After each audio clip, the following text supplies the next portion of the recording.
رسا 10 سال پیش امامعلی رحمان رئیس جمهوری تاجیکستان با هدف تقویت دادن مناسبت‌ها به سوریه رفته بود. 8 سند همکاری هم امضا شد ولی اکثر آنها روی کاغذ ماندند و عملی نشدند. چون سوریه 4 سال بعد این سفر به جنگ داخلی کشیده شد. زمانی که امامعلی رحمان به سوریه رفت کسی پیشگویی نمی‌کرد که این کشور در خاورمیانه به یک میدان تربیه مرگ طلبان تاجیک تبدیل می‌یابد. هم به مرکز هدایت و فرماندهی گروهی به نام دولت اسلامی و دیگر افراطیانی که از طریق اینترنت به هوادارانشان در تاجیکستان راه‌های بمبگذاری و ترکیش را یاد می‌دهند. حالا پیچیده‌تر شدن وضع و عمیق رفتن اختلافات نظر بین روسیه و آمریکا درباره شیوه‌های قطع جنگ در سوریه تحلیلگران تاجیک را نگران کرده است که ادامه بحران به تاجیکستان زیانی بیشتر می‌رساند. غفار میرزایف تحلیلگر و دکتر علوم فلسفه میگوید این تصور غلط است که بگوییم سوریه از تاجیکستان فرسخ‌ها دور است باد ناامنیش به تاجیکستان نمی‌وزد. او گفت پیش رفتن واسطه‌های گوناگون اطلاعاتی مناسبت‌های گلوبالیزاسیونی زمان معاصر دیگر حدودها و دوری مرزها را از بین برده است.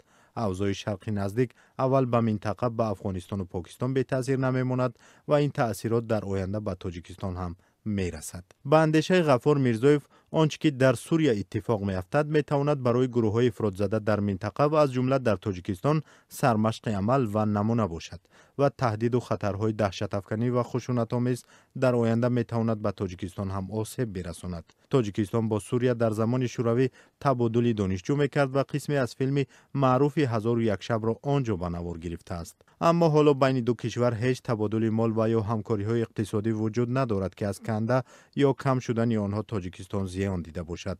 ولی با گفته تحلیلگر دیگری تاجیک جنگ در سوریه تاکنون زیان جبران ناپذیر برای جامعه رسانیده است. سعدی یوسفی که تحولات در سوریه را پیگیری می‌کند در صحبت با رادیو آزادی از جدول مرگ طلبان خارجی در سوریه و عراق یادآوری کرد که در صدر آن جنگجویان تاجیک قرار دارند. در این گزارش که همین سال یک مؤسسه بین المللی تحقیق تروریسم نشر کرد آمده است که 27 حمله مرگ طلبانه در قلمرو سوریه و عراق را جوانان تاجیک انجام دادند. جنگ در سوریه به گفته سعدی یوسفی جوانان ما را ذهنشویی کرد، جلب و جذب این جنگ کرد، فکرشان را عوض کرد. تحلیلگران تاجیک درباره اثر جنگ در سوریه به تاجیکستان در روز با رادیو آزادی صحبت کردند که رکس تیلرسون وزیر امور خارجه آمریکا در مسکو با مقامات روسیه مناقشه در سوریه را بررسی می‌کرد. در آستانه این سفر آمریکا و دیگر کشورهای غربی از روسیه خواستند که حمایت از بشار اسد رئیس جمهور سوریه را بس کند. دعوت‌ها بعد آن صورت گرفت که در حمله احتمالی کیمیایی به یک شهر زیر نظارت شوروییان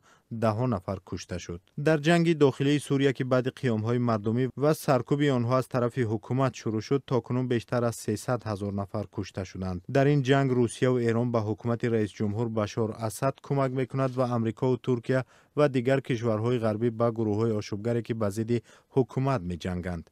امامعلی رحمان رئیس جمهوری تاجیکستان گفته است که جنگ در سوریه باید با تکیه به امکانات و صلاحیت‌های سازمان ملل و سازمان همکاری‌های اسلامی خاتمه داده شود.